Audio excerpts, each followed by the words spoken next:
धैर्या का घर। रावी और वीरा जब घर पहुंचे तो दरवाजा खोलने वाला इंसान आहाना थी। आहाना जैसे ही अपने सामने उन दो छोटी लड़कियों को खड़े देखा वह हैरान हो गई। उसने कहा, तुम दोनों कौन हो? तुम दोनों रावी और वीरा की फ्रेंड हो? दोनों लड़कियों ने सिर उठाया। उन दोनों की आंखें बहुत ज्यादा ठंडी थी जिसे देखकर आहाना को अचानक से कपकपी महसूस होने लगी। वीरा ने कहा, आहाना माँ से हट जाए। आहाना अपनी जगह जम गई। उसने ध्यान से उन दोनों को देखा। उनका स्किन कलर बहुत डार्क था और उनकी आंखें काली थी। कोई विश्वास नहीं करेगा कि वह सुंदर और नीली आंखों वाली लड़कियां उसके सामने खड़ी थी। इससे पहले कि वह कुछ कहती दोनों छोटे फिगर अपने कमरे की तरफ चले गए। सुल्तान आहाना को देख रहा था जो स्टैचू की तरह खड़ी थी। उसने कहा, मैम। सुल्तान की आवाज सुनकर आहाना होश में आई। उसने कहा, हाँ। सुल्तान ने कुछ फाइल्स, लैपटॉप और एक छोटा सा बॉक्स जिसमें पेन ड्राइव रखी थी आहाना को देते हुए कहा, ये सारा सामान क्या आप आरवी म्यांमार को दे सकती है? असल में उन दोनों का मूड थोड़ा खराब है और वह किसी से मिलना नहीं चाहती। हम सब चलते हैं। तभी आहाना ने ध्यान दिया कि वहां खड़ा सुल्तान अकेला इंसान नहीं था। पीछे कई सारे बिना भाव वाले लोग खड़े थे जिनमें से एक लड़की भी थी। उन कोल्ड पर्सनैलिटी वाले लोगों को देखकर आहाना का मुंह बन गया। उसने सुल्तान से धीरे से कहा, क्या वीरा के साथ रहते रहते सबकी पर्सनैलिटी उसकी जैसी हो गई है? देखो ना, ऐसा लगता है इन लोगों को हंसना ही नहीं आता। सुल्तान को उसकी बात सुनकर हंसी आ रही थी पर वह हंस नहीं सकता था। मैम, हम चलते हैं। ये कहकर वह उन सारे लोगों के साथ वहां से निकल गया। थोड़ी देर बाद कमरे का दरवाजा खुला और वहां से रावी और वीरा बाहर निकले। उनका स्किन कलर वापस गोरा और गुलाबी हो गया था। उनकी काली गहरी आंखें उनकी झील जैसी नीली आंखों में बदल चुकी थी। मेकअप और लेंस जो उन्होंने लगाए थे वो ऑर्गेनिक और हार्मलेस था जिसे उनकी कंपनी ने स्पेशली बच्चों के लिए बनाया था ताकि अलग अलग तरह के होने वाले कंपटीशन में अपने गेटअप को चेंज करने पर किसी भी तरह की परेशानी ना हो। पर उसके लॉन्च में अभी टाइम था। आहाना ने जैसे ही उन दोनों को देखा उसने कहा, तुम दोनों ने क्या किया था और तुम दोनों वैसे कैसे दिख रही थी? रावी ने कहा, हम पापा से मिलने गए थे। उसकी आवाज थोड़ी गुस्से में थी और यह कहते वक्त वह वीरा को घूर रही थी। आहाना का मुंह खुला खुला रह गया। उसने कहा, पापा। तभी उसे म्यूजियम में हुई बातें और हादसा याद आ गया। उसे याद आया कि वायु राजवंश इन छोटी डेविल क्वींस का फादर है। यकीन करना उसको लिए बहुत मुश्किल था पर अब उसको आदत हो ही चुकी थी। इससे पहले कि वो कुछ कहती घर की डोरबेल फिर बजी। आहाना ने दरवाजा खोला। बाहर शिव खड़ा था और उसके हाथ में ग्रोसरी के बैग थे। उसने बैग्स को ले जाकर किचन में रखा और रावी और वीरा कहने लगा, मैम, सारा सामान आ गया है। दोनों लड़कियों ने हाँ में सिर हिलाया और किचन की तरफ बढ़ गई। अपने प्यारे प्यारे एप्रन पहनकर वह खाने की तैयारी कर रही थी। आहाना किचन काउंटर पर बनी चेयर पर बैठ गई और अंगूर खाते हुए कहने लगी, तो तुम अपनी मम्मी के लिए स्पेशल फूड बना रही हो? क्या तुम्हारी मम्मी भी वहां पर थी? रावी ने कहा, हाँ, मीटिंग में मम्मी भी थी। तभी उसे कुछ याद आया। उसने थोड़ा गुस्सा कम करते हुए वीरा से कहा, दी काम का क्या हुआ? वीरा जो कि सब्जियां काट रही थी उसने कहा, कल तक सब खत्म हो जाएगा। रावी ने हाँ में गर्दन हिलाई और चिकन को साफ करने लगी। आहाना ने कंफ्यूज होकर उन्हें देखा और कहा, कौन सा काम? रावी ने कहा, लोगों को मारने का। आहाना का हाथ जो स्लेब पर रखा था उससे वह छूट गया और वह लगभग गिरते गिरते बची। उसने कहा, यार, कभी तो ऐसा बोला करोगी। हम कैंडी खाना चाहते हैं या फिर हम टेडी बेयर के खेलना चाहते हैं? अच्छा बाबी डॉल बोल दो। दोनों लड़कियों ने बिना किसी भाव के आहाना को देखा। आहाना को ऐसा लगा जैसे वह दोनों उसे बेवकूफ कह रही हो। उसने मुंह बना लिया और चुपचाप बैठी रही। तभी वीरा ने कुछ ऐसे शब्द कहे जिससे आहाना लगभग बेहोशी होने वाली थी। वीरा ने कहा, मम्मा ने शादी कर ली। रावी ने अपना छोटा सा मुंह बनाया और कहा, मम्मा ने हमें बुलाया भी नहीं और शादी कर ली। अगर वो हमें अपनी शादी में बुलाती तो क्या हम लोग आते नहीं? आहाना ने अपने सिर को काउंटर पर पटका और कहा, तुम लोग मुझे ढंग से बताओ। तब रावी ने उसे सब कुछ एक्सप्लेन किया जिसे जानने के बाद आहाना पागल हो चुकी थी। उसने गुस्से में मूर्छियां बनाई और कहा, इस धैर्या ने मुझसे झूठ बोला। वीरा ने बिना किसी भाव के कहा, आप कोई प्राइम मिनिस्टर नहीं है। राजवंश कॉर्पोरेशन ऑफिस आवाज खत्म हो गए थे और धैर्या कंपनी के बाहर जा रही थी। इससे पहले कि वह अपने लिए टैक्सी को रोकती एक सुंदर सी कार उसके सामने आकर रुकी। धैर्या बिना किसी हिचकिचाहट के उसमें जाकर बैठ गई। उसने घूरकर वायु को देखा। वायु ने प्यार से चेहरे पर हाथ रखा और कहा, अब ऐसे मत देखो वरना मैं तुम्हें जाने नहीं दूंगा। धैर्या ने अपना चेहरा दूसरी तरफ करा और कहा, हाँ, जैसे आप तो मुझे जान ही देते हैं। उसे उन दोनों की थोड़ी देर पहले की किस याद आ गई जो आधे घंटे से भी ज्यादा की थी। धैर्या को उस समय ऐसा लग रहा था जैसे वह मर जाएगी, पर उसका पति उसे छोड़ने को ही तैयार नहीं था। वायु ने उसके चेहरे के एक्सप्रेशन देखे और उसे बहुत हंसी आ रही थी। उसने कहा, अच्छा ठीक है, मैं तुम्हें पहले ही सॉरी कह चुका हूँ। फिर वो उसके चेहरे की तरफ झुका और उसके कानों में मदहोश करने वाली आवाज में कहने लगा, किस करने के लिए नहीं, तुम्हें सांस ना लेने देने के लिए। अगली बार जब मैं तुम्हें किस करूंगा तो मैं तुम्हें सांस लेने के लिए समय दे दूंगा। धैर्या ने वायु को दूर धकेला और कहा, आप ना बहुत बेशर्म होते जा रहे हैं। कौन कहेगा आप इतनी बड़ी कंपनी के मालिक है। वायु ने कार स्टार्ट की और कहा, इस समय मैं सिर्फ मेरी वाइफ का हस्बैंड हूँ जो उसे उसके घर छोड़ने जा रहा है। धैर्या गाड़ी के बाहर दिख रहे शाम के नज़ारों को देख रही थी। स्ट्रीट लाइट की रोशनी में कई सारे लोग अपनी दुकान लगाकर बैठे थे और कपल हाथों में हाथ डालकर घूम रहे थे। हल्की हल्की हवा चल रही थी और मौसम बहुत ज्यादा प्यारा था। वो सब देखकर धैर्या के होंठों पर एक प्यारी सी मुस्कुराहट आ गई थी। तभी उसकी नज़र एक जगह गई। उसने वायु से कहा, जल्दी से गाड़ी रोकिए। वायु ने कार रोकी और परेशान होकर कहा, क्या हुआ। धैर्या थोड़ा हिचकिचाते हुए कहने लगी, वह हमें कुछ सामान खरीदना है। वायु ने हाँ में गर्दन लाई और कहा, ठीक है, मैं एक बॉडीगार्ड को भेज देता हूँ, वह ले आएगा, उसे बता दो क्या चाहिए। ये कहकर वह अपना फोन निकालने वाला था कि धैर्या ने उसके हाथ पर हाथ रखा और कहा, नहीं, हम खुद ले आएंगे, आप हमारा इंतजार करिए। फिर बिना वायु की बात सुने कार से उतर गई और सामने बनी दुकानों की तरफ चली गई। वायु कुछ देखता रहा, वह भी उसके पीछे चला गया। उसने अपने एक हाथ से सारे बॉडीगार्ड को इशारा दिया था। वह सारे बॉडीगार्ड्स उस जगह पर फैल गए। धैर्या एक बड़े से शॉपिंग सेंटर के बाहर खड़ी थी। उसने अंदर जाकर सामानों को देखना शुरू कर दिया। उसके चेहरे पर कंफ्यूजन साफ नजर आ रहा था। एक जगह खड़े होकर उसने अपने दोनों हाथ में 2 टॉयज पकड़े और खुद से कहने लगी, फ्रोजन वाली डॉल लूं या बाबी वाली डॉल लूं, उन्हें तो दोनों पसंद है। तभी उसे अपने पीछे से एक भारी आवाज सुनाई दी, दोनों ले लो। धैर्या हड़बड़ा गई और उसने पीछे मुड़कर देखा। वायु को अपने सामने खड़ा देख धैर्या का दिल तेजी से धड़कने लगा था। वायु ने उसके हाथ से उन दोनों डॉल को लिया और कहा, तुम्हें ये दोनों लेनी चाहिए। ये कहते हुए उसने ट्रॉली में उसको रखा और धैर्या के साथ आगे चलते हुए कहने लगा, वैसे तुम ये सब किसके लिए ले रही हो। धैर्या को इस सवाल का डर था और वह अपने मन में बहाने सोचने लगी। उसने कहा, हमारी फ्रेंड की बेटी का बर्थडे है, उसे गिफ्ट देना है। वायु ने हाँ में गर्दन हिलाई और कहा, तो तुम 2 गिफ्ट क्यों ले रही हो। धैर्या ने कहा, एक देना अच्छा नहीं लगता ना। ये कहने के बाद उसे खुद के जवाब पर बहुत शर्म आ रही थी, पर कुछ तो कहना ही था। थोड़ी देर बाद वो लोग बहुत बड़े बुक सेक्शन के पास खड़े थे। धैर्या ध्यान से वहां लगी बुक्स को देख रही थी। वीरा को बुक्स बहुत पसंद थी और उसकी बेटी हमेशा किताबों से प्यार करती हो। धैर्या ने डाटा साइंस फॉर बिजनेस और बिजनेस इंटेलिजेंस की बुक ले ली। वीरा कई बार मना करने पर भी ऐसी किताबें पढ़ती थी, इसलिए धैर्या ने उसके लिए वही बुक्स ली। वायु ने कहा, क्या तुम इन्हें पढ़ोगी। धैर्या ने ना चाहते हुए भी हाँ में गर्दन हिला दी। थोड़ी और शॉपिंग करने के बाद उन्होंने उन सामानों को गिफ्ट रैप करवा लिया और उसका पेमेंट वायु ने किया। धैर्या ने मना नहीं किया क्योंकि रावी और वीरा के लिए ये उनके पापा की तरफ से पहला तोहफा होता। वो लोग वहां से निकल गए। शॉप में मौजूद कई सारी लड़कियां धैर्या को देखकर जल रही थी। हैंडसम आदमी उसके पीछे उसके बैग्स को लेकर चल रहा था और धैर्या आगे आगे चल रही थी। वायु को ये काम करने में बहुत मजा आ रहा था। धैर्या अपने ऊपर लोगों की जलती नजर महसूस कर सकती थी, इसीलिए उसने अपने कदमों की रफ्तार बढ़ा दी थी। वायु ने कार को धैर्या के घर के बाहर रुका। धैर्या जैसे ही उतरने वाली थी, वायु ने उसका हाथ पकड़कर उसे अपनी तरफ खींच लिया। इस समय दोनों का चेहरा बहुत पास था। वायु की आंखों में थोड़ी सी निराशा थी। उसने कहा, तुम सच में चाहती हो कि मैं यहाँ से चला जाऊं। धैर्या के दिल की धड़कन काफी ज्यादा तेज चल रही थी। उसने पहले ना में गर्दन हिलाई और फिर हाँ में। वायु मुस्कुराया और उसके माथे पर किस करते हुए कहने लगा, पता नहीं आज नींद आएगी कि नहीं। ये कहते हुए उसने धैर्या को छोड़ दिया, पर धैर्या अभी भी उसके चेहरे के सामने अपना चेहरा लेकर बैठी थी और किसी कश्मकश में थी। वायु ने अपनी नजरें उठाकर उसके चांद की रोशनी में दिख रहे सुंदर चेहरे को देखा और कुछ कहने ही वाला था कि धैर्या ने अपने छोटे छोटे हाथ उसके गाल पर रखकर उसकी होठों से अपने होठों को जोड़ दिया। वह सब इतना जल्दी हुआ कि वायु कुछ रिएक्ट नहीं कर पाया।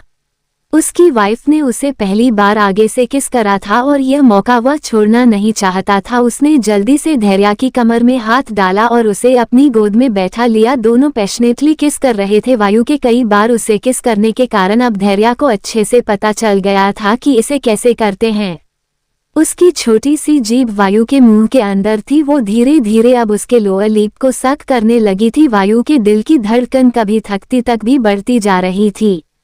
एहसास जो वह जी रहा था उसके लिए काफी अलग था। पहल करने वाला हमेशा वह था, पर अब जब उसकी वाइफ ने उसकी तरफ से कदम उठाया था तो वह एक अजीब सी खुशी की लहर महसूस कर सकता था। कुछ पर बात धैर्या से अलग हुई और अपना माथा उसके माथे से लगाकर कहने लगी, हम भी नहीं जानते कि हमें आपके बिना नींद आएगी कि नहीं, पर वायु कुछ मजबूरियां हमें इस तरह साथ रहने नहीं दे सकती। हम जानते हैं आप हमारी बात का मान रखेंगे, यह आपके लिए भी मुश्किल है। वायु ने अपना हाथ उसके गालों पर रखा और कहा, ऐसा कुछ नहीं है, जब तक तुम खुश हो और मेरे साथ हो मैं वह सब करने के लिए तैयार हूँ जो मैं कर सकता हूँ, बस तुम अपना ख्याल रखना। धैर्या ने अपना सिर उठाया और उसके गाल बहुत लाल हो चुके थे। उसके स्लो माइंड ने अभी अभी रिलीज किया था कि उसने आगे बढ़कर वायु को किस किया है और वह सब याद करते हुए उसका चेहरे की रंगत सुर्ख होती जा रही थी। वायु ने उसके चेहरे की तरफ देखा और मुस्कुराते हुए उसके कान पर बाइट करके कहने लगा, तो मिसेज राजमवश किस करना सीख चुकी है। ये कहते हुए वो उसकी गर्दन और कोलरबोन पर किस करने लगा था। वो किस इतनी हल्की थी जैसे कोई पंख उसके शरीर पर फिसल रहा हो। धैर्या की सांसें काफी तेज चल रही थी। कार में एसी चालू होने के बाद भी दोनों के शरीर से गर्मी निकल रही थी। धैर्या समझ नहीं पा रही थी कि हमेशा वायु के इस तरह नजदीक आने से उसे इतनी गर्मी क्यों होती है। उसने धीरे से कहा, वायु हमें घबराहट हो रही है। वायु ने अपना सिर ऊपर उठाया और प्यार से धैर्या के माथे पर आए पसीने को साफ करते हुए कहने लगा, क्योंकि तुम मुझे चाहती हो हर तरह है, मैं भी तुम्हें पा लेना चाहता हूँ, तुम्हारी रूह से, जिस्म से, तुम्हारी धड़कन से और तुम्हारी सांसों से। वायु की इस बड़ी ही बातें सुनकर धैर्या का दिल तेजी से धड़क रहा था। वो बिना पलके झपकाए वायु की नीली आंखों में देख रही थी जिसमें सिर्फ उसके लिए प्यार था। वायु ने जब धैर्या की नजरों को खुद पर इस तरह पाया तो उससे कंट्रोल नहीं हुआ और वो झुककर दोबारा उसे किस करने लगा। कुछ पल बाद उससे अलग होकर वो उसके लाल हो चुके होंठों पर उंगलियां फिराते हुए कहने लगा, वैसे हमें आपको बहुत कुछ सिखाना है, जान पर आप है कि हमें मौका नहीं दे रही। धैर्या ने वायु को धक्का दिया और कहने लगी, आप ना बोला ही मत कीजिए। ये कहकर वह बाहर जाने लगी। वायु ने कहा, सामान। धैर्या मुड़ी और उन सारे बॉक्स को अपने हाथ में लेकर बाहर निकल गई। वायु तब तक उसे देखता रहा जब तक वह घर के अंदर नहीं चले गई। उसके बाद उसने गाड़ी आगे बढ़ा दी। थोड़ी देर बाद उसके बॉडीगार्ड की कार से जो उससे थोड़ी दूरी पर चल रही थी उसके साथ चलने लगी। घर में एंटर करते ही धैर्या को खाने की खुशबू जो बहुत ज्यादा अच्छी थी वह आई। वह तुरंत पहचान गई थी यह खाना उसकी बेटियां बना रही है। वो जल्दी से अपनी जूतों को बदलकर वह किचन की तरफ गई। वहां का नजारा देखकर उसकी आंखें नम हो गई। एक हफ्ते जिस चीज को उसने सबसे ज्यादा मिस किया था वो उसकी बेटियां ही थी। वह नहीं जानती थी कि ऐसी कौन सी बात थी कि वो पिछले एक हफ्ते से उससे फोन और वीडियो कॉल पर बात नहीं कर रही थी। यहाँ तक कि किसी तरह का मैसेज भी उसे नहीं मिल रहा था। पर इस बात को याद करते हुए कि आहाना उनके साथ है उसे चिंता कम हो रही थी। पर दूर होने का दर्द कितना ज्यादा होता है वो तो वही समझ सकता है जिससे उसका कोई प्यारा दूर हो जाए। रावी और वीरा ने एक साथ सर उठाया और अपने सामने खड़ी अपनी मम्मी को देखा जिनकी आंखों में आंसू थे। दोनों जल्दी स्टूल से उतरी और धैर्या के सामने खड़ी हो गई। धैर्या ने घुटनों के बल बैठकर उन्हें जोर से गले लगा लिया। उसकी आंखों से लगातार आंसू बह रहे थे। रावी और वीरा ने भी उसे टाइट हग कर लिया था। भले ही वो दोपहर से लेकर शाम तक उसके साथ ही थी पर तब वो दोनों उन्हें मम्मा नहीं कह सकती थी और ना ही इतने हक से उसे गले लगा सकती थी। दोनों ने अपना एक एक हाथ बढ़ाकर उसकी आंखें से आंसू पोंछे। धैर्या ने गुस्से वाला चेहरा बनाया और कहा, हम आप दोनों से बात नहीं करेंगे। आपने हमें एक हफ्ते से फोन क्यों नहीं किया? क्या आप दोनों हमें भूल गई थी? इस बात का जवाब दोनों के ही पास नहीं था। वह दोनों कनाडा और ऑस्ट्रेलिया में थी। अगर वह वहां से धैर्या को फोन कर दी तो उसे पता चल जाता कि उन्होंने इंटरनेशनल कॉल किया है। आजकल फोन काफी एडवांस हो चुके हैं और लोग आसानी से पता लगा लेते हैं कि उन्हें फोन कहां से आ रहा है। रावी ने अपनी मम्मी के गालों को अपने छोटे हाथों से खींचा और कहा तो मम्मा गुस्सा है, अच्छा सॉरी। यह कहते हुए उसने अपने कान पकड़ लिए। वीरा अभी भी शांत खड़ी थी, उसके चेहरे पर कोई भाव नहीं थी, पर उसकी आंखों में एक नरमी और हल्की सी नमी थी जो अलग ही देखी जा सकती थी। धैर्या मुस्कुराए और रावी के कानों से उसके हाथ हटाकर कहने लगी, अच्छा ठीक है, अब आप नाटक मत करिए, चलिए हमें बताइए आप सबने वहाँ क्या क्या किया। हमें भी इंदौर की बहुत याद आती है, पर काम के कारण जा नहीं सकते। प्रतिभा दादी कैसी है? इससे पहले कि वो दोनों अपना कोई नकली जवाब देते, पीछे से आहाना की आवाज आई, हम उनसे मिलते तभी तो कुछ बताते। दोनों लड़कियां घूरकर आहाना को देखने लगी। आहाना हड़बड़ा गई और कहने लगी, मतलब मेरा मतलब है कि मासी घर पर नहीं है, एक बॉक्सिंग टूर्नामेंट अटेंड करने इंदौर से बाहर गई थी। धैर्या ने खड़े होकर आहाना को गले लगाया और कहा, आप कैसी हैं? आहाना ने उसकी पीठ पर हाथ रखा और कहा, मैं ठीक हूँ, वैसे तुम भी काफी ठीक लग रही हो, वैसे तुम्हारे होठ और गाल इतने लाल क्यों हैं? ये बात उसने धीरे से धैर्या के कान में कही थी, जिसे वह दोनों बच्चे नहीं सुन पाई थी, पर जैसे ही धैर्या के कानों में यह बात पड़ी उसका शरीर कांपने लगा। उसने हक लाते हुए कहा, वह बाहर गर्मी है ना? आहाना ने उसे ऐसे देखा जैसे कह रही हूँ, हाँ बेटा मुझे भी पता है कि कौन सी गर्मी थी बाहर। उसने खिड़की से देख लिया था कि वायु धैर्या को घर छोड़ने आया था और कार काफी देर तक बाहर थी। इससे पहले कि धैर्या कुछ कहती उसे वीरा की आवाज आई। उसने कहा, मम्मा जाए फ्रेश होकर आइए। धैर्या ने जल्दी जहां में गर्दन हिलाई और तेजी से अपने कमरे की तरफ चली गई। वह आहाना को फेस नहीं करना चाहती थी, उसे पहले ही उस बात से बुरा लग रहा था कि उसने अपनी दीदी से इतनी बड़ी बात छुपा कर रखी है। धैर्या के वहां से जाने के बाद वीरा ने घूरकर आहाना को देखा और कहा, मैं सिर्फ आपसे यही कहूंगी मम्मा से इस बारे में कोई बात ना करें।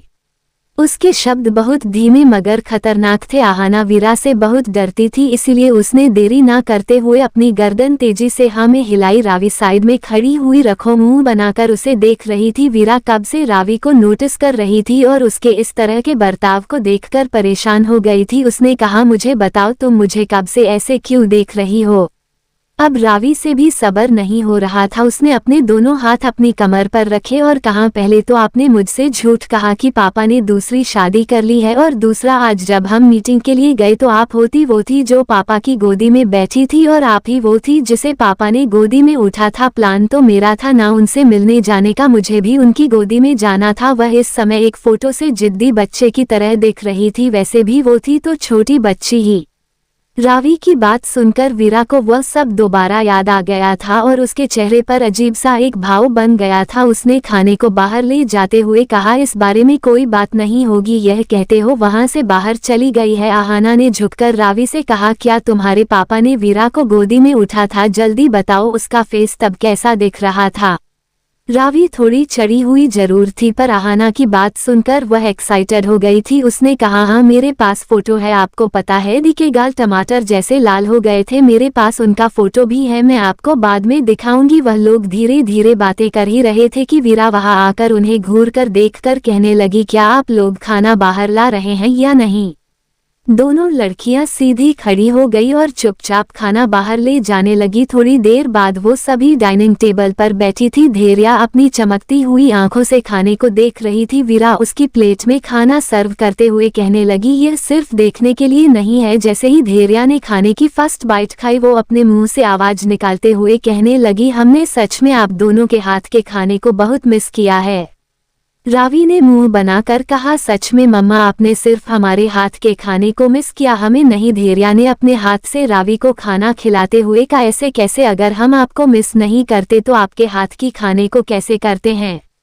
लड़कियों ने हंसी खुशी अपने डिनर को खत्म किया। डिनर करते समय धैर्या लगातार उन तीनों से सवाल पूछे जा रही थी और वह लोग अपने झूठे बनाए हुए जवानों को उसे सुना रहे थे। भले ही उन्हें झूठ कहने में अच्छा नहीं लग रहा था, पर यह उनकी मजबूरी थी।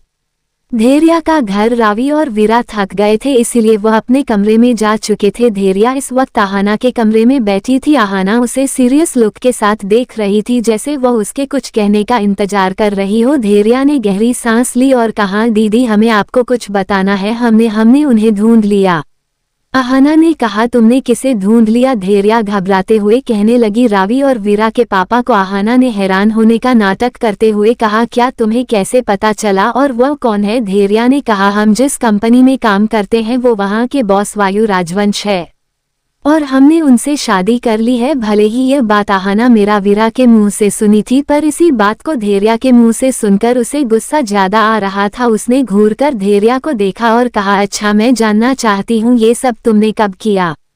आहाना का गुस्सा देखकर धैर्या थोड़ा डर गई थी। उसने कहा, इस बात को 2 महीने से ज्यादा हो गया है। आहाना ने कहा, सच में तुमने बता दिया? हमारा कोई ब्लड रिलेशन नहीं है, तभी तो तुमने इतने समय से बात मुझसे छुपाकर रखी। धैर्या ने आहाना के दोनों हाथ पकड़े और कहा, ऐसा नहीं है आहाना दीदी, हम आपको बताना चाहते थे, पर पहले हम उस शादी को नहीं मानते थे क्योंकि उस समय वो करना हमारे लिए मजबूरी थी। पर जैसे जैसे हमने वायु के साथ समय बिताया हमें पता चला कि वो हमसे प्यार करते हैं। आप जानती है, वो मैं पिछले 7 सालों से ढूंढ रहे हैं। पहले हम इसीलिए मना कर रहे थे क्योंकि हम नहीं जानते थे कि रावी और वीरा के पिता कौन है, और यह कहना बहुत मुश्किल था कि क्या वायु उन दोनों को अपना लेते।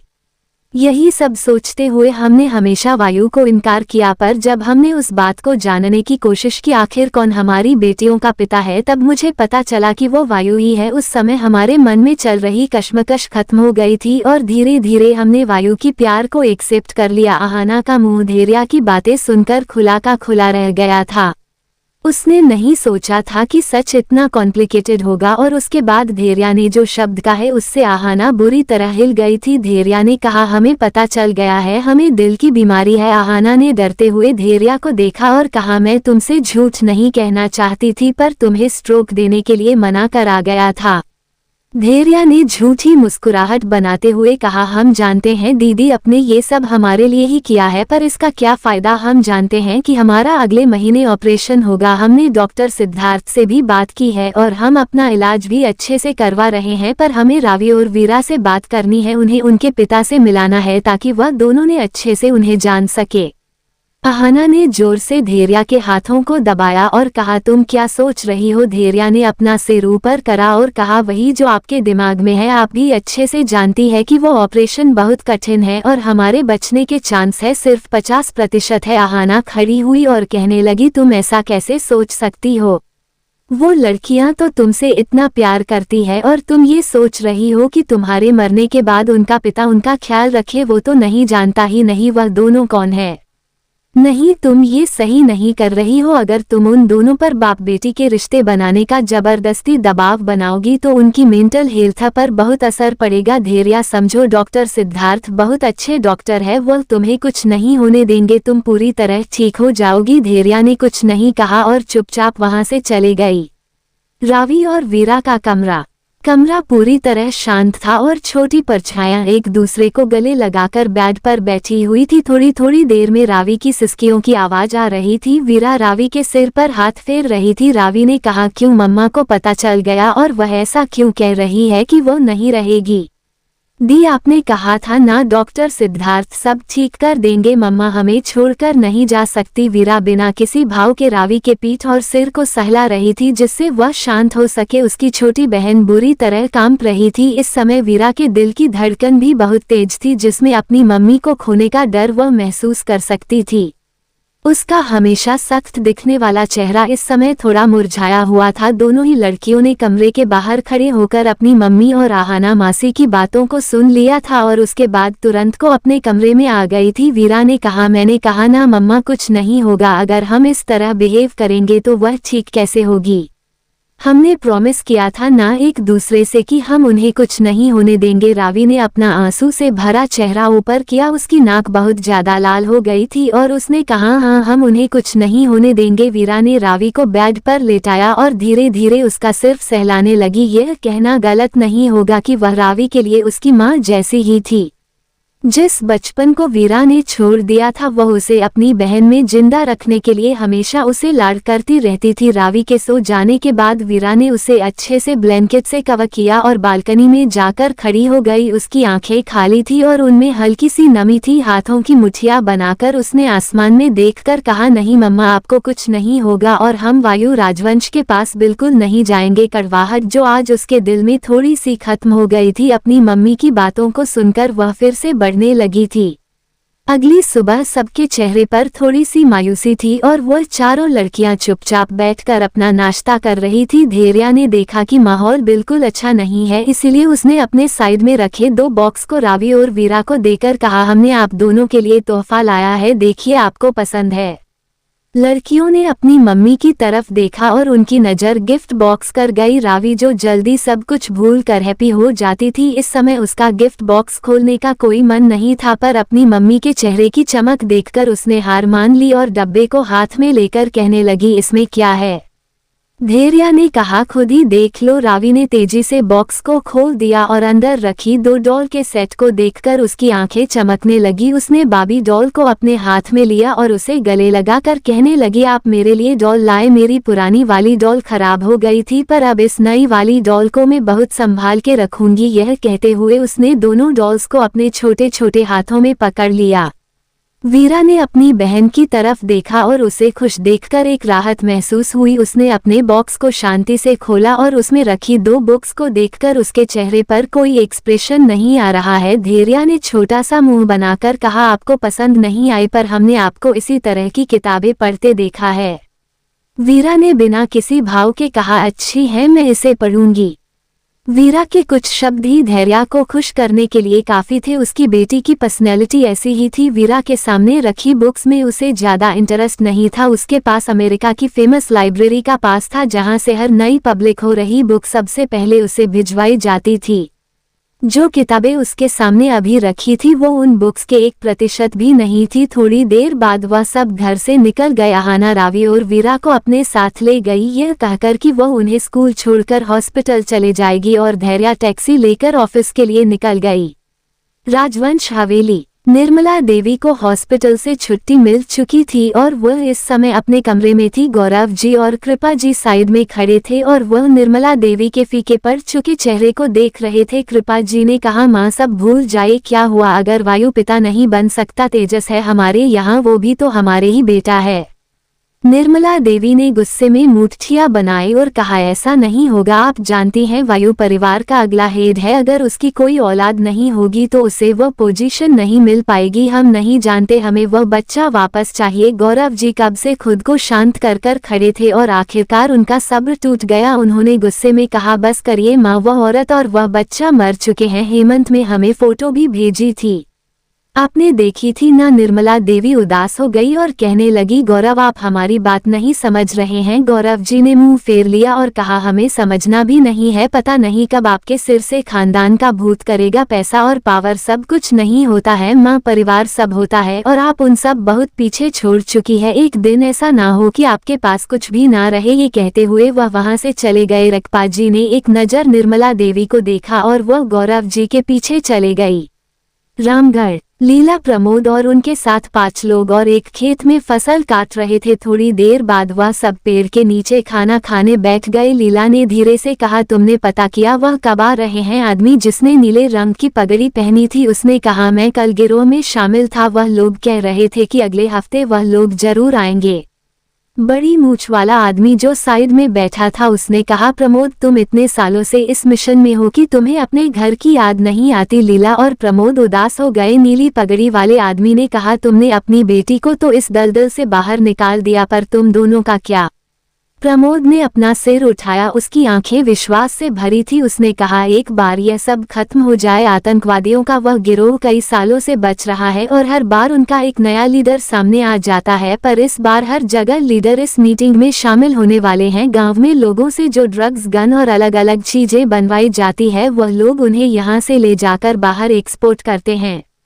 इसलिए किसी को आज तक नहीं पता चला कि वो आतंकवादियों का समूह काम कैसे करता है। कई सालों पहले हमें ये लीड मिली थी और तब से हम यहाँ हैं। हर बार वह लोग बच जाते हैं पर इस बार हम उन्हें बचने नहीं देंगे, लीला ने कहा। मिशन के दौरान जब हमारा जेड ब्लास्ट हो गया था तो हम नदी से बहकर इस गाँव में आए थे। तब हमें पता नहीं था कि वही जगह है जिसे हम सालों से ढूंढ रहे थे, और जब ये बात पता चली तो हमने फैसला किया कि जब तक हम सब खत्म नहीं कर देंगे हम यहाँ से नहीं जाने वाले। यहाँ से इंफॉर्मेशन लेकर हमने बाहर भेजते हैं जिससे उनके कई सारे बेस बर्बाद चुके हैं और अब तक उनकी ताकत भी आधी हो गई है। बड़ी मूंछ वाले आदमी ने कहा, तुम सही कह रही हो, बस एक बार सब खत्म हो जाए फिर हम सब अपने घर लौट सकते हैं।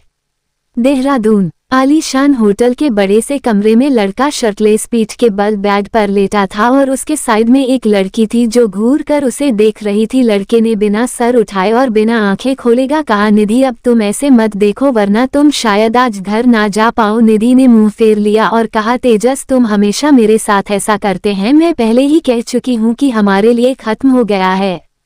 तेजस ने हाथ बढ़ाकर उसे खींचकर अपनी बाहों में भरा और कहा, तुम मेरा चाइल्डहुड लव हो और वह ऐसे ही खत्म नहीं हो जाता। निधि ने अपना सिर उठाकर तेजस के हैंडसम चेहरे को देखा और कहा, तुम्हारी दादी ने हमारा रिश्ता तोड़ दिया है। जब मेरे पापा की कंपनी दिवालिया हो गई थी उन्होंने कहा था कि वह सिर्फ अपने स्टेटस के लोगों से अपने घर के बेटे का रिश्ता जोड़ेगी। तेजस ने आंखें खोली और पाया कि निधि की आंखें आंसुओं से भरी थी। ये देखकर उसका दिल डूबने लगा। उसने उसके के दोनों गालों पर हाथ रखा और जोर से किस कर लिया। निधि ने उसे धक्का दिया और कहने लगी, एक तो तुमने मुझे झूठ बोलकर यहाँ बुलाया और ऊपर से अब मुझे परेशान भी कर रहे हो। निधि याद करने लगी, जब वो अपनी शूटिंग से फ्री हुई थी तो उसे एक फोन कॉल आया था जिसमें कोई कह रहा था कि तेजस इस होटल में बीमार पड़ा है। जब वो वहां पहुंची तो यह जनाब हाथ में रेड वाइन का गिलास लिए उसका इंतजार कर रहे थे और जैसे ही वो वहां से जाने लगी उसने उसे उठाकर बेड पर पटक दिया। उसके कपड़े कब उसके शरीर से अलग हुए और कब तेजस उसे किस करने लगा उसे पता ही नहीं चला। उसका दिमाग पूरी तरह धुंधला हो चुका था। वह सब याद करते हुए उसका चेहरा लाल हो रहा गया। तेजस ने प्यार से उसके गालों को सहलाया और कहा, निधि क्या तुम सच में मुझे छोड़ देना चाहती हो? मैं हमारे प्यार के लिए फाइट करना चाहता हूँ।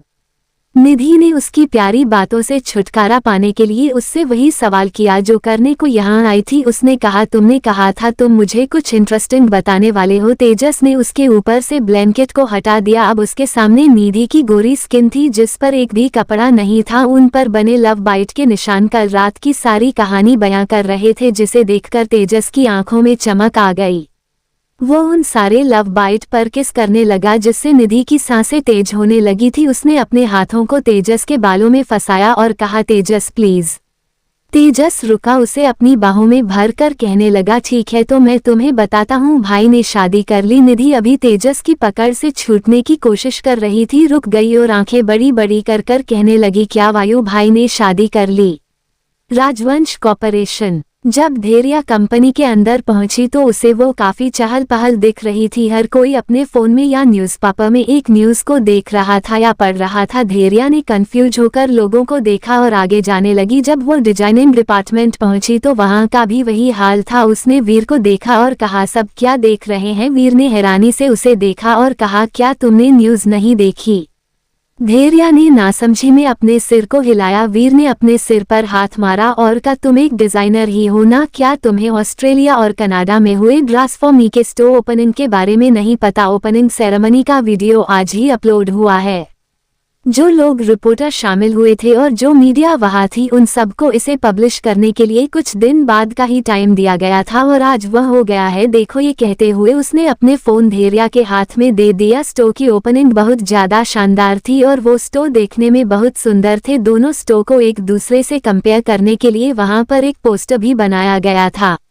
शानदार पार्टी के नज़ारे वीडियो में देखे जा सकते थे और ग्रुप ए का परफॉर्मेंस भी वहां डाला गया था। उसने देखा एक वीडियो में राजन शाही कुछ कह रहे थे। राजन शाही ने कहा कि ड्रेस फॉर्मी के मिनिस्ट्रियल ओनर और ना कोई आरवी है। ये सुनते ही धैर्या की आंखें बड़ी बड़ी हो गई। उसने कहा, क्या ये स्टोर दोनों लड़कियों के है? उसके दिल में हर पल हम दोनों छोटी बच्चियों के लिए इज्जत बढ़ती जा रही थी, पर वह भी नहीं जानती थी कि उनकी कामयाबी को देखकर उसे गर्व क्यों महसूस हो रहा था।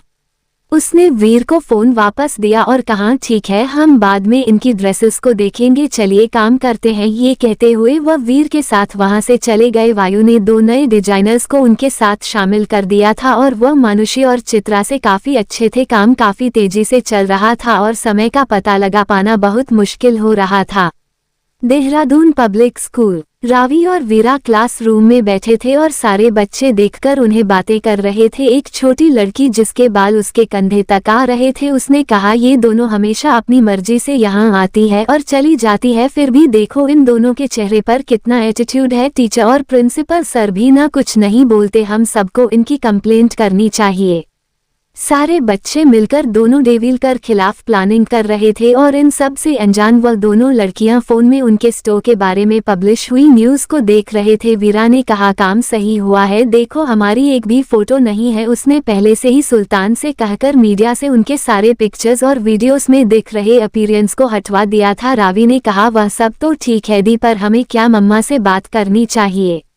ये वही बात थी जिससे वीरा भाग जाना चाहती थी। उसने कहा नहीं, अगर वो जानती है कि उन्हें क्या परेशानी है तो यह अच्छी बात है, अब वो अपना इलाज और अच्छे से कराएंगे। ये कहते हुए वीरा की आवाज थोड़ी कमजोर थी। रावी ने उसका हाथ पकड़ा और कहा दी आपकी तबीयत तो ठीक है ना। वीरा जिसका चेहरा बहुत थका हुआ था, उसने जल्दी से खुद को मजबूत किया और कहा हाँ मैं ठीक हूँ। तभी क्लास में टीचर आ गए। सारे बच्चों ने खड़े होकर उन्हें विश किया। रावी वीरा के बैठ जाने के बाद भी बाकी बच्चे नहीं बैठे। टीचर ने कंफ्यूज होकर उन्हें देखा। छोटे बाल वाली लड़की ने रावी और वीरा की तरफ इशारा कर कर कहा मैं इन दोनों को इतनी छुट्टियां क्यों दी जाती है और ये लोग कभी भी स्कूल से जा सकते हैं, हम हमारे साथ ऐसा नहीं कर सकते, हमें तो कभी स्कूल के बीच में छुट्टी नहीं दी जाती। टीचर ने अपने माथे पर हाथ फेरा। प्रिंसिपल के ऑर्डर थे कि वह दोनों लड़कियां जो करना चाहे उन्हें करने दिया जाए, यहाँ तक कि स्कूल का 10th फ्लोर उनके लिए पूरा खाली करके दिया गया था और वहां किसी को जाने की इजाजत नहीं थी। लोगों को रोकने के लिए वहां 2 गार्ड भी खड़े थे। धीरे धीरे शोर बढ़ने लगा और सारे बच्चे के बारे उन दोनों के बारे में गलत बातें करने लगे। छोटे बाल वाली लड़की वीरा के पास गई और उसने अपनी बोतल का सारा पानी उस पर डाल दिया और कहा तुम गंदी हो, तुम्हें तो ये भी नहीं पता कि तुम्हारे पापा कौन है और तब भी तुम हमारे स्कूल में हो। रूमर बहुत बुरी तरह फैल चुका था कि रावी वीरा के पापा नहीं है, पर उसका असर ऐसा होगा किसी ने नहीं सोचा था। सारे बच्चों ने छोटे बाल वाली लड़की के शब्दों को सुना और रावी वीरा के यहाँ से पास इकट्ठा होकर कहने लगे तुम्हारे पापा नहीं है, तुम्हें नहीं पता तुम्हारे पापा कहाँ है, तुम दोनों गंदी हो, तुम्हारी मम्मी गंदी है। ये सब सुनकर रावी की आंखों में आंसू आ गए थे। उसने चिल्लाकर कहा तुम सब चुप हो जाओ। तभी उसे महसूस हुआ कि उसकी बड़ी बहन अभी तक शांत थी, जबकि वह अपनी मम्मा के बारे में कुछ गलत नहीं सुन सकती थी। जैसे ही उसने अपना सिर घुमाया उसकी आंखें हैरानी से बड़ी हो गई। उसने जोर से चिल्लाकर कहा वीरा दी। इसके हॉट रिसर्च सेंटर अहाना के हॉस्पिटल में आने के बाद से उसी के बारे में बातें हो रही थी, क्योंकि वह हमेशा से बहुत अलग दिख रही थी। अहाना ने जैसे ही सिद्धार्थ के केबिन में एंटर किया, सिद्धार्थ उसे देखता ही रह गया। टाइट फिटिंग जीन्स और क्रॉप टॉप के साथ उसके पहले दिखने वाले लंबे घुंघराले बाल अब थोड़े छोटे हो गए थे और आगे से एक बहुत प्यारे कट में डिजाइन किए हुए थे। उसके फेस पर हल्का सा मेकअप था और उसके कानों में छोटे छोटे डायमंड ईयरिंग्स थे। प्रज्ञा भाटिया ने जिस तरह उसका मेकओवर किया था वह किसी सेलिब्रिटी से कम नहीं लग रही थी। सिद्धार्थ होश में तब आया जब अहाना ने उसके सामने आकर चुटकी बजाए। उसने सकपकाते हुए आसपास देखा और कहा तुम वापस आ गई। अहाना ने कहा तुम्हें क्या लगता है, ये कहकर वो अपने डेस्क की तरफ बढ़ गई और वहां रखी फाइल के ढेर को देखकर वो अपना मुंह बनाने लगी। सिद्धार्थ ने उसके चेहरे की तरफ देखा और कहने लगा ये सारा काम तुम्हारा पेंडिंग पड़ा है तो इसे आज ही कंप्लीट करो। अहाना ने घूरकर उसे देखा और बैठकर काम करने लगी। 3 घंटों से वह उन सारी फाइल को सेट की कर रही थी, पर अब उसके हाथ दुखने लगे थे। उसने जैसे ही सिद्धार्थ की तरफ देखकर कुछ कहने की कोशिश की, अचानक से केबिन का दरवाजा खुला। दोनों की नजर वहां गई और उन्हें वहां कोई नहीं दिखा, पर जैसे ही उन्होंने सर नीचे किया एक छोटी सी बच्ची का चेहरा उनके सामने आ गया, जो चेहरा रोने की वजह से लाल हो गया था। रावी ने कहा दी तबीयत खराब है। सिद्धार्थ अहाना परेशान होकर खड़े हुए और कहने लगे उसे क्या हुआ। रावी ने बाहर भागते हुए कहा प्लीज उन्हें चेक करिए, वह नीचे के वार्ड में है। सिद्धार्थ अहाना जब वहां पहुंचे तो उन्होंने वीरा को देखा जो बेजान सी बेड पर लेटी थी। उसका चेहरा पीला था और अभी भी बहुत कठोर था। सिद्धार्थ उसकी नब्ज और हार्टबीट चेक करते हुए कहने लगा, इसे हुआ क्या है? रावी रोते हुए कहने लगी, पता नहीं, कुछ बच्चे हमें बुली ही कर रहे थे और कह रहे थे कि हमारे पापा नहीं है, पर जैसे ही मैंने दी की तरफ देखा वह बेहोश हो चुकी थी। पानी डाला और बहुत कोशिश की तब भी वह होश में नहीं आए। आखिरकार मैं सुल्तान अंकल और शिव भैया के साथ इन्हें यहाँ आए, तभी पीछे से शिव ने कहा, मैम को पहले वाली प्रॉब्लम हुई होगी। सिद्धार्थ ने शिव की तरफ देखकर कहा, किसके साथ? पहले भी ऐसा हुआ है? शिव ने हाँ में गर्दन हिलाई और कहा, पिछले साल उनके साथ एक बार ऐसा हुआ था। राजवंश कॉर्पोरेशन। धैर्य अपना काम कर रही थी पर उसका मन बहुत ज्यादा बेचैन हो रहा था। उसने अपने दिल पर हाथ रखा और कहा, हमें ऐसा क्यों लग रहा है जैसे कोई अपना बहुत ज्यादा तकलीफ में है। इस ख्याल ने उसे बहुत परेशान कर दिया था। उससे अपना फोन उठाया और रावी वीरा के नंबर पर फोन करने लगी। उसने अपनी दोनों बेटियों को एक फोन दिला कर दिया हुआ था ताकि वो उनसे बात कर सके। देहरादून पब्लिक स्कूल में सारे बच्चों को फोन स्कूल जाना अलाउड था। चूँकि वहाँ ऑर्डिनरी बच्चे नहीं पढ़ते थे, वहाँ की पढ़ाई बहुत ज्यादा हाई लेवल की होती थी। धैर्या ने नंबर डायल किया पर फोन नहीं लगा। फिर उसने आहाना को कॉल किया। जैसे ही दूसरी तरफ से कॉल रिसीव हुआ, धैर्या इम्पेशेंट होकर कहने लगी, दीदी आपने दोनों को स्कूल छोड़ा था ना? हमें बहुत चिंता हो रही है, पता नहीं ऐसा लग रहा है जैसे कुछ बुरा हुआ है। हम स्कूल जा रहे हैं। ये कहते हुए वह कर खड़ी हो गई। तभी उसे फोन के दूसरी तरफ से आवाज आए। आहाना ने कहा, नहीं नहीं, तुम ऑफिस में ही रहो, मैं स्कूल छोड़ कर आई हूँ उन्हें। और वह दोनों ठीक थी, तुम चिंता मत करो, अगर कुछ होता है तो मैं तुम्हें बताऊंगी। ये कहकर उसने फोन कट कर दिया। धैर्या अभी भी वह खुद को संभाल नहीं पा रही थी। उसने कंप्यूटर को ऑफ किया और टेरेस की तरफ चली गई। जानने के लिए बने रहिए सिर्फ और सिर्फ एक स्टोरी पॉइंट चैनल पर।